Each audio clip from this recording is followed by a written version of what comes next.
FMP Cast. Conteúdos exclusivos desenvolvidos por professores e acadêmicos da Fundação Escola Superior do Ministério Público do Rio Grande do Sul. Neste episódio, os professores Augusto Tanger Jardim e Guilherme Tanger Jardim falam sobre a execução civil forçada. Augusto Tanger Jardim é doutor em Direito, professor de graduação e coordenador adjunto da FMP, além de coordenador do curso de pós-graduação em Direito Civil e Processo Civil. Guilherme Tanger Jardim é doutor em Direito, professor de graduação e coordenador do curso de pós-graduação em Direito Civil e Processo Civil da FMP. Aproveite! Olá! Sou o professor Guilherme Tanger Jardim e estou aqui junto com o professor Augusto Tanger Jardim para conversarmos um pouquinho sobre uma questão que inquieta a todos aqueles que trabalham com a execução civil forçada. Que questão é essa? É a questão relativa à aplicação das técnicas executivas, seja na execução por cumprimento de sentença, seja no processo de execução autônomo de título executivo extrajudicial. Olá, professor Augusto, tudo bem? Tudo bom, prazer estar contigo, professor Guilherme, e a todos. Teremos aí um bate-papo bem legal para falar sobre esse tema, que é um tema que desperta a curiosidade, não só no ambiente acadêmico, mas também no ambiente prático. Durante a prestação tutela jurisdicional, no foro, a gente costuma ter bastante dúvida a respeito de até onde essas tutelas atípicas podem ir e quais são os limites, se é que eles existem, para que o juiz possa aplicar, então, essa suposta inovação do Código de Processo Civil. Estou ansioso para que a gente possa começar a conversar, professor Guilherme. Pois bem, então me parece que, no primeiro momento, antes da gente entrar diretamente no ponto da atipicidade das técnicas executivas e de seus eventuais limites, eu penso que seja importante a gente situar quem está nos ouvindo, né, sobre a questão das técnicas executivas. Como é que as coisas funcionam na execução civil? Vocês sabem que a execução civil forçada é um instrumento através do qual o credor busca amparo estatal, em especial na jurisdição, para obter a sua satisfação em relação a uma obrigação contida em título executivo que não foi satisfeita voluntariamente pelo devedor. E aí, obviamente, que a primeira pergunta é: como o Estado vai atuar de sorte a satisfazer o nosso credor, que sofreu o baque do inadimplemento por parte de seu devedor? E a resposta vem justamente através das técnicas executivas, que são técnicas desenhadas, num primeiro momento, pelo legislador, para que o Estado atue sobre o devedor de forma a satisfazer o credor. Quais são essas técnicas como regra? Essas técnicas elas se mostram em duas espécies: as técnicas executivas subrogatórias e as técnicas chamadas de indutivas. Então, eu posso ter técnica executiva por subrogação e por indução, certo? O que são as técnicas executivas por subrogação? São aquelas técnicas onde o Estado atua pelo devedor. Cuidado, não haverá a satisfação pelo Estado. O Estado atua como o devedor deveria atuar. São as três técnicas executivas subrogatórias. Uma, a técnica executiva por expropriação, onde o Estado expropria, ex proprietas, retira a propriedade retira do patrimônio, da esfera patrimonial do devedor, algum tipo de patrimônio para convertê-lo em dinheiro para satisfazer o credor. A segunda técnica é a técnica por desapossamento, a técnica de desapossamento, onde nós vamos encontrar o Estado simplesmente tirando a posse de determinados bens do devedor para a satisfação do credor. E a terceira é a técnica de transformação, onde o Estado transforma uma realidade devida ou melhor dizendo, uma realidade indevida naquela que é devida no título executivo. Bem, E as técnicas indutivas? As técnicas indutivas o Estado não realiza pelo devedor. O Estado estimula o devedor a realizar aquilo que efetivamente deve. Né? E as técnicas indutivas, elas se dividem em dois tipos. As técnicas indutivas por pressão positiva e técnica indutiva por coerção. As técnicas indutivas por pressão positiva são aquelas onde o Estado oferece uma vantagem para o devedor. Exemplo disso, quando o devedor é citado para pagamento das obrigações devidas no título extrajudicial, né, e não efetua esse pagamento voluntário, o Estado oferece a possibilidade, no prazo de embargos de execução, né, de parcelamento compulsório da obrigação. O devedor, em vez de resistir à execução, se entrega à execução e aí tem a possibilidade de parcelamento da dívida, né, em até 6 vezes, pagando 30% de entrada. E também tem aquela possibilidade de, se o devedor pagar dentro dos 3 dias, né, na execução de título extrajudicial, ele vai pagar apenas metade dos honorários fixados. Então, tem várias técnicas indutivas por pressão positiva, professor Augusto. Só queria chamar a atenção, professor Guilherme, de um aspecto interessante na estruturação dessas técnicas, sejam elas por subrogação, sejam elas por indução ou coerção, é porque elas são técnicas de violência estatal contra o direito de um cidadão, por assim dizer, submetido exatamente a esse poder do Estado. O Estado, como bem disse o professor Guilherme, esse Estado ele vai substituir a vontade de uma das partes nas técnicas subrogatórias e vai induzir a vontade, seja pelo medo ou seja pela vantagem, nas técnicas que poderia ser classificada, como fez o professor Guilherme, a partir das técnicas indutivas. Mas a essência dessas técnicas, como elas devem ser compreendidas, é uma atuação de violência estatal. É o Estado agindo contra a vontade das partes. O que é muito diferente nas técnicas voltadas aos processos de conhecimento. E daí porque nos processos de conhecimento, a atuação do Estado juiz ela é mais suave, por assim dizer. Ele fica, o Estado, como uma espécie de coordenação da ação das partes. O Estado coordena a ação das partes, garantindo ampla defesa contraditória por meio do procedimento. Já na execução, o Estado ele assume uma postura mais ativa na realização do direito, exatamente em razão da mudança de função esperada pelo processo. Num é reconhecer o direito, no outro é satisfazer o direito. Para satisfazer o direito, o Estado, por meio do juiz, ele vai precisar de uma atuação muito mais ativa, muito mais agressiva com relação ao direito de uma das partes. E por que ele pode fazer isso? Exatamente, como bem apontou o professor Guilherme, pela existência de um título executivo. Já não se discute mais a existência da obrigação que se busca satisfazer. E o principal ponto no debate contemporâneo, especialmente quando a gente pensa em respostas de foro, práticas, reside exatamente no tema que o professor Guilherme vai falar agora, que são as técnicas coercitivas. Na medida em que, enquanto as técnicas subrogatórias são técnicas clássicas do processo, que tem uma espécie de definição, contorno, contexto já previamente estabelecido pelo legislador, essas técnicas coercitivas, que do ponto de vista histórico, pode-se dizer que são mais recentes, especialmente na história do processo civil brasileiro, elas permitem uma abertura e uma atuação estatal muito mais ampla do que nas técnicas subrogatórias. Não sei se o professor concorda com essa reflexão ou enfim, quer fazer algum apontamento. Não, concordo absolutamente com aquilo que o professor Augusto acabou de pontuar e penso que seja importante a gente também lembrar que as técnicas, né, indutivas por coerção, elas não atuam tão e só sobre o patrimônio, sobre a esfera patrimonial do nosso devedor, né? Até porque as técnicas indutivas por coerção, elas se dividem em técnicas indutivas por coerção patrimonial e técnicas indutivas por coerção pessoal. Por óbvio, né? As técnicas indutivas por coerção patrimonial vão atuar sobre o patrimônio do devedor, como, por exemplo, mediante a aplicação de multas, né?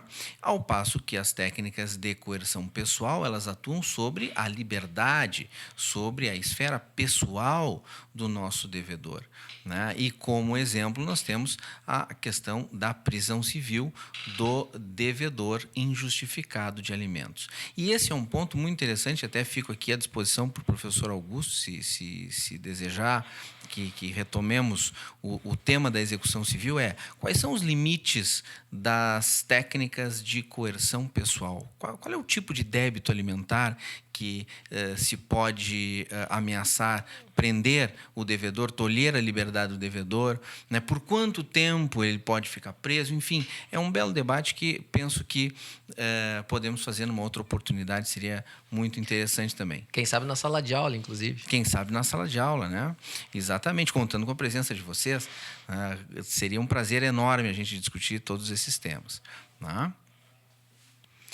Pois então, postas as técnicas de execução, obviamente, né, de maneira teórica, em tese, sem entrar nos dispositivos legais que regulam, que estabelecem a aplicabilidade dessas técnicas, né, a gente precisa responder uma primeira pergunta que é fundamental, né? Quem escolhe qual técnica executiva, seja ela subrogatória, seja ela indutiva, seja indutiva por pressão positiva, por coerção, seja subrogatória por expropriação, desapossamento, etc., quem escolhe qual técnica irá ser aplicada em face do devedor? A resposta, no Código de 73, no Código de Processo Civil de 73, era uma resposta bastante tranquila. Quem escolhe é o legislador. Quem escolhia era o legislador. Por quê? Porque o legislador, com sua experiência, com sua expertise, sabia que, aplicando-se a penhora e a posterior alienação do bem penhorado do devedor para a satisfação do crédito do credor, um crédito pecuniário, né, seria a medida mais eficiente, menos dolorosa, mais fácil e disponível a se fazer em face do devedor.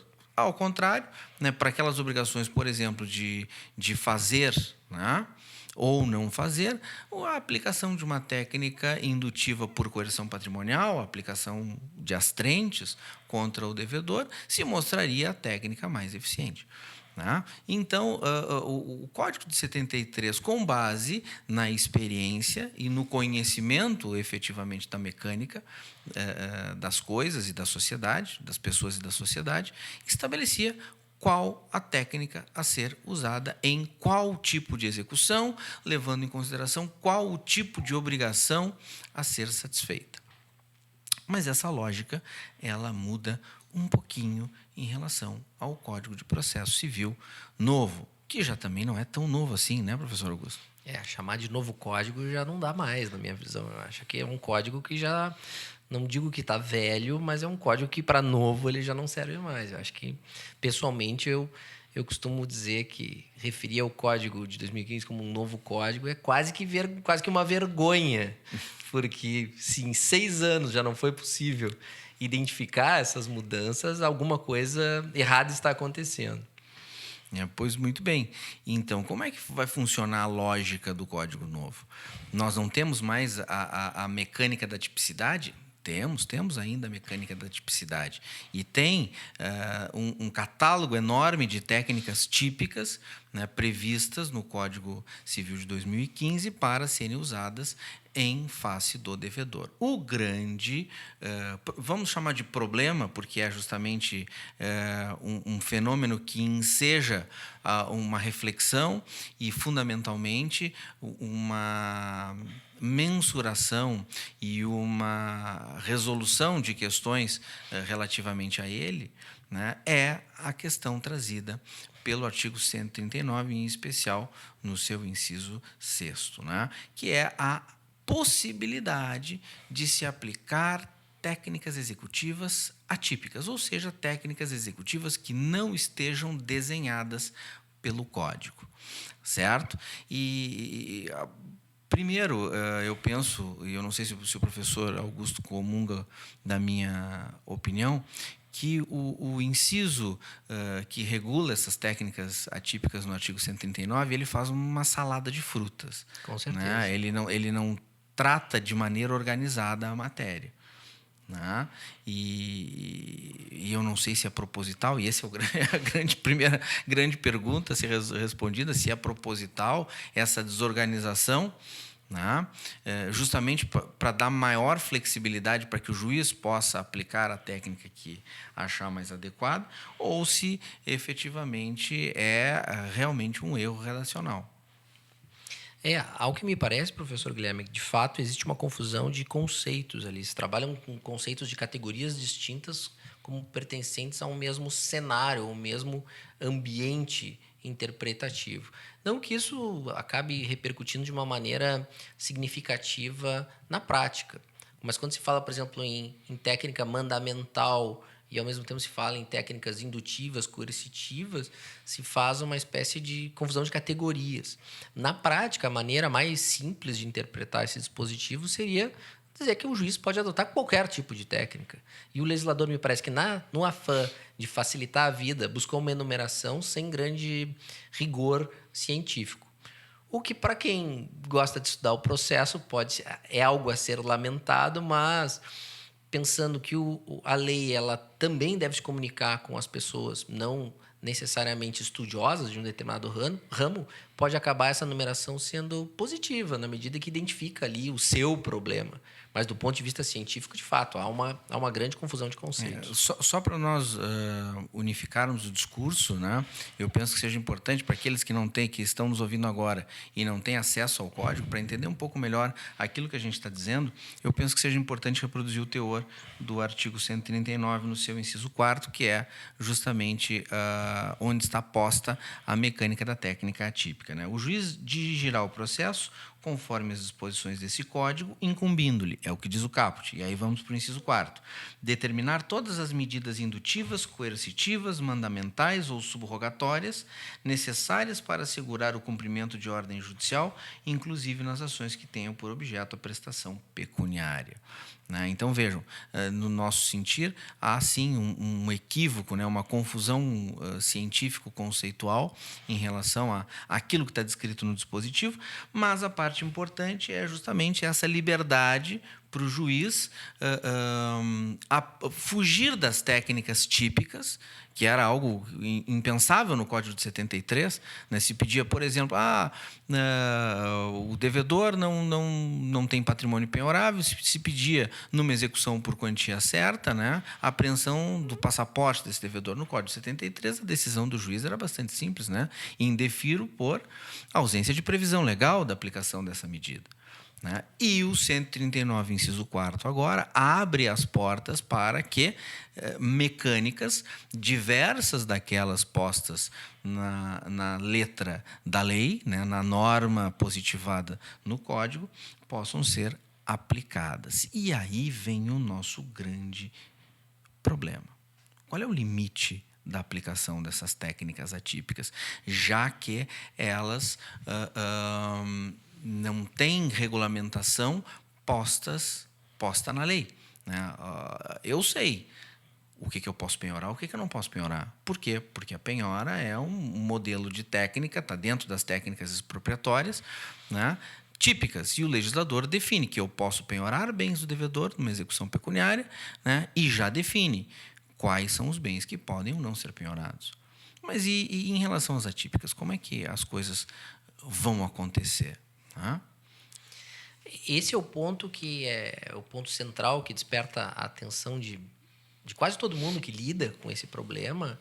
De fato, primeiro, definir uma espécie de catálogo de técnicas que seriam possíveis ou não pelo Poder Judiciário. Isso, a jurisprudência e os precedentes vão procurando definir exatamente quais são as técnicas possíveis ou não.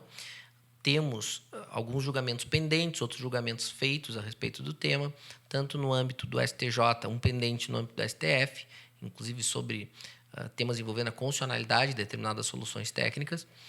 Mas o cerne é definir se o melhor caminho é através exatamente de uma identificação tópica de casos. Por exemplo, o professor Guilherme mencionou a questão do passaporte. Seria conveniente que o Poder Judiciário desse uma resposta afirmativa ou negativa, mas que afirmasse essa resposta de uma maneira categórica, e além de conveniente, seria possível, será que em abstrato definir que passaporte não pode? Poderia surgir outra pergunta, passaporte não pode, ok, não pode nunca? Ou em determinados casos se justificaria, seria proporcional? Bom, pensando, o professor Guilherme também mencionou a questão dos alimentos. Alimentos, é possível ter uma técnica coercitiva patrimonial, com privação de liberdade. E passaporte pode? Então, o importante é que todos nós possamos perceber que esse é um problema que está longe de ser resolvido. Acho que o professor Guilherme foi muito feliz quando definiu a migração do problema do campo legislativo para o judiciário. E, ao mesmo tempo em que o legislativo existe uma espécie de controle ou compromisso pelo produto legislativo, que é a lei, quando ela é criada e ela tem lá uma previsão abstrata de um determinado comportamento, uma determinada conduta, ela não pode, ela tem que ser interpretada, é evidente. As pessoas, ao interpretá-las, podem ampliar ou restringir a aplicação de uma lei. Mas quando se joga esse poder irrestrito, tal como lido há pouco, para o juiz, como que se faz esse controle? A lei, ela é geral e abstrata, vale para todo mundo. E a decisão do juiz, que é a decisão do processo, como controlar? E aí o passaporte? Será que o passaporte para uma pessoa é igual para outra pessoa? Será que existem critérios para isso? Junto disso, restrição de carteira de motorista. Quais são os fundamentos? São fundamentos legais? São fundamentos constitucionais? Mais uma vez, o professor Guilherme é feliz ao estabelecer que antigamente não existia, em tese, esse problema. Porque pela falta de previsão normativa, sendo a tutela executiva gravosa, excepcional e limitada pela tipologia, o juiz tinha uma resposta fácil para dar. Não existe previsão legal, volte-se às trilhas processuais que foram previamente estabelecidas. Com essa abertura, tudo é possível e, ao mesmo tempo, nada é possível. Porque a jurisprudência vem se inclinando com algumas diretrizes de identificar e apontar para o juiz alguns caminhos possíveis ou desejáveis, ainda que talvez não os melhores caminhos. E em que pese nós tenhamos alguns julgados já sobre o tema, né? Primeiro, não há precedente. Não tem nenhum precedente sobre o tema, né? de vinculativo, obrigatório. Tá? Puxa vida, eu não sei nem se é possível de se ter algum tipo de precedente vinculante nessa situação. Mas vejam, entrei no ponto das decisões dos tribunais, por quê? Porque mesmo os tribunais superiores, tendo a boa vontade de tentar estabelecer determinadas diretrizes para aplicação e limitação da utilização das técnicas atípicas, né, vejam que, mesmo dentro desse contorno, fica difícil da gente encontrar uma resposta já industrializada, né, que possa ser utilizada para todo mundo. A terceira turma do STJ fixou por unanimidade, né, a orientação para a aplicação das técnicas atípicas. Vejam só, né? O que estabelece a terceira turma do STJ sobre isso? Primeiro, que o primeiro requisito para usar uma técnica atípica é a de que haja justamente indícios de que o devedor possua patrimônio. Mas, ora, se há indícios de que o devedor possui patrimônio, por que usar uma técnica atípica e não usar uma técnica típica? Né? Então, há esse primeiro problema. Né? Segundo, né, que as técnicas atípicas sejam utilizadas de modo subsidiário. E aqui até se entende. Por uma questão prática. Né? Por que eu tenho que usar primeiro as técnicas típicas? Porque, ora, elas estão moduladas na lei. Né? Por que eu tenho que tentar penhorar primeiro os bens do devedor antes de tentar prender o passaporte dele? Porque, ora, a penhora está toda desenhada na lei. O legislador define o que pode ser penhorado, o que não pode ser penhorado. O legislador define onde é que vai acontecer o ato de penhora, onde é que não vai acontecer. O legislador define com quem vai ficar os bens penhorados em depósito.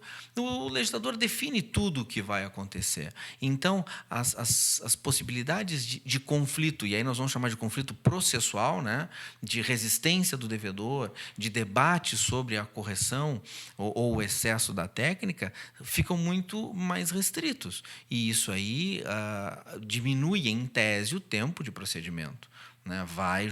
Milita em favor do nosso credor, né? Então, aqui nesse ponto, me parece, não sei o que o professor Augusto pensa, mas me parece acertado o STJ, né? Em que pese, no primeiro ponto que eu levantei, puxa vida, eu tenho uma certa dificuldade de compreender, né, o porquê exigir indícios de patrimônio atacável do devedor. Nessa, me parece que há uma certa coerência. Então, com relação a esse segundo aspecto da necessidade de esgotar os meios típicos para depois se utilizar dos meios atípicos. A priori, em abstrato, compacto do posicionamento do professor Guilherme, na medida em que existe uma trilha já previamente estabelecida, seguindo-se por essa trilha previamente estabelecida, em tese vai chegar a um resultado mais rápido. Basta pensar literalmente na ideia da trilha, que a execução é um matagal e nós temos que invadir esse matagal. Se já tem uma trilha previamente estabelecida, o legislador abriu esse matagal do processo de execução com as técnicas típicas, nós vamos chegar ao nosso objetivo, o outro lado do mato. Chegaremos de uma maneira mais eficiente, mais rápida, mais segura. O ponto que pode acontecer, em alguns casos concretos, é que se saiba de antemão, em concreto agora, não em abstrato, que uma determinada situação fática do devedor seja mais proveitosa do ponto de vista de eficiência e menos onerosa para o executado, inclusive, através de uma técnica atípica. Eventualmente, uma penhora pode causar mais dano do que uma restrição a um direito, eventualmente. E ela pode ser tão eficiente quanto. Ou mais, dependendo do caso concreto. Mas, como bem disse o professor Guilherme, o legislador ele já estabelece essas diretrizes. Isso tem que ser observado. Mas não significa dizer que não pode, diante da abertura do 1394, que se cogite de outras técnicas. O que me parece, professor Guilherme, é que para se cogitar de sair dessa trilha previamente estabelecida pelo legislador, deve haver um ônus argumentativo por quem pede muito maior. Ou seja, para eu sair do caminho previamente estabelecido pelo legislador, que abstrato é o mais eficiente, ele está testado, ele é seguro, isso é utilizado amplamente no Poder Judiciário, eu, como requerente, eu vou ter que argumentar muito mais para exatamente tomar outro caminho. Porque, em tese, esse caminho é pior. Eu vou ter que convencer o juiz de que esse outro caminho proposto, dentro de uma ideia de atipicidade, é o melhor caminho. E essa é uma tarefa muito difícil, ela é atípica, como a própria medida que se propõe, e demanda um esforço de quem pede muito grande em demonstrar, um esforço demonstrativo bastante grande. Mas num sentido, vamos dizer assim, mais abrangente e amplo, sem dúvida nenhuma que o caminho das técnicas típicas, sendo esgotado antes, segue uma linha de raciocínio lógico e prático. Sem dúvida que segue uma linha de raciocínio lógico e prático. Na minha visão só, a necessidade de esgotar, que talvez a palavra necessidade que seja um pouco forte. Eu pessoalmente trabalharia com a prevalência, não com a necessidade. Quando a gente fala em necessidade, a gente fecha uma porta que, no caso concreto, pode ser mais útil, mais eficiente. Mas, de novo, para abrir essa porta, ela está fechada. Argumentativamente, nós vamos ter que abrir essa porta. Ela é uma porta fechada, e que nós temos que ter a chave para abrir essa porta. Daí a importância de estudar, inclusive, o tema. Daí a importância de estudar como lidar com essas técnicas atípicas. Porque, do contrário, simplesmente nos guiaremos pelo mesmo caminho, e no final da trajetória, se percorrendo aquele caminho que o legislador nos estabeleceu, nós chegarmos a lugar nenhum, por exemplo, pela ausência de patrimônio, que é o que se chama de limite prático à execução, daí começar a cogitar de uma técnica típica pode ser, por vezes, tarde demais, e não ser nem eficiente para uma parte nem para outra. e, em última análise, para a prestação da tutela jurisdicional. Mas é um tema instigante. E vejam vocês que, trabalhando só com esses primeiros requisitos, a gente já consegue estabelecer um debate bastante intenso sobre os limites da aplicação. E aí, se a gente chegar nos três últimos requisitos estabelecidos lá pela terceira turma do STJ para aplicação desse tipo de técnica, aí a gente, enfim, vai ter muita coisa para debater. Só para vocês terem uma ideia quais são esses três últimos requisitos, né? A de que haja uma fundamentação adequada ao caso concreto, e aqui não estamos falando na fundamentação adequada, porque, obviamente, a Constituição Federal e o próprio Código de Processo Civil estabelece a necessidade de fundamentação das decisões judiciais, mas o problema é ao caso concreto, né? Quando vamos usar num caso concreto A e não vamos usar num caso concreto B. Também tem que ser aplicadas mediante contraditório substancial, que é um conceito aberto, né? O que é o contraditório substancial para o STJ, né? Para essas na execução. E na execução ainda, onde o contraditório é um tema palpitante. E, por fim, ainda, né, a necessidade de observância do postulado da proporcionalidade. Ou seja, vamos ter que trabalhar aqui, obviamente, com direitos fundamentais, né, necessidade, adequação, proporcionalidade em sentido estrito, o que torna esse tema mais do que instigante, torna apaixonante. E, justamente, para que a gente consiga, né, enfrentar da melhor forma possível e tentarmos criar uma solução para construir uma solução para esses casos concretos, justamente a gente convida vocês, né, a participarem como alunos da nossa pós-graduação aqui da FMP, onde a gente vai poder enfrentar e vai poder se debruçar sobre esse tema com muito mais tempo, com muito mais vagar e atenção que ele merece. Muito obrigado, professor Guilherme, pelo convite. Foi um prazer. Um abraço a todos. Até a próxima. Se você gostou do conteúdo, compartilhe com seus colegas. Mais informações no site fmp.edu.br ou nas redes sociais da FMP.